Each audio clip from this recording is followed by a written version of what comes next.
AC Cobra, also known as Ford Shelby Cobra, is an Anglo-American two-seater sports car manufactured intermittently since 1962. It competed in a number of road races, but because it was so expensive, it never sold in large numbers. Attempting to bring it back as a retro sports car, Ford unveiled a modernized version at the Detroit Auto Show in 2004. Researchers at the U.S. Department of Energy recently displayed yet another version, this time with electric propulsion and a plastic body printed in a 3D printer.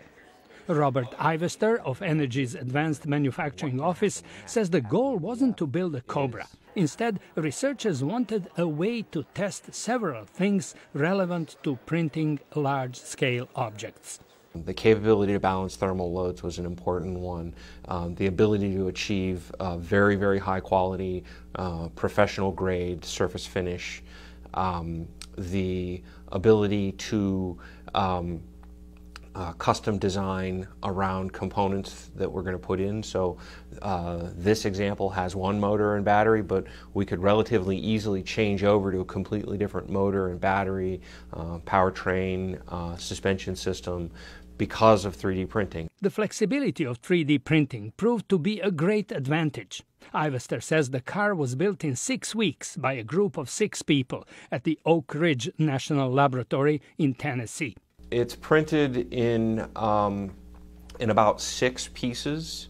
There's one piece that's the core chassis and mechanical structure, and the front end and the back end of the body were each produced in a couple of pieces that were joined to each other, and then they're bolted onto the chassis.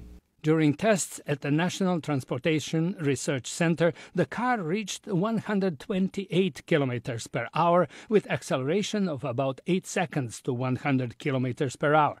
Not quite as fast as cars on the road today, but respectable. The real value of 3D printing is its speed and versatility.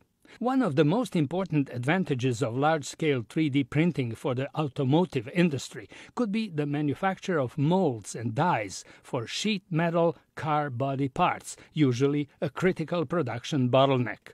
With a metal mold, they're going to start from a monolithic metal block and machine away all the pieces that they don't need. And the finishing processes take long. So a typical response time for an automotive scale mold is at least 9 months. And we could do it in 48 hours with printing.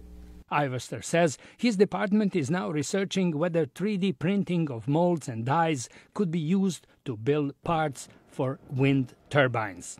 George Putich, VOA News, Washington.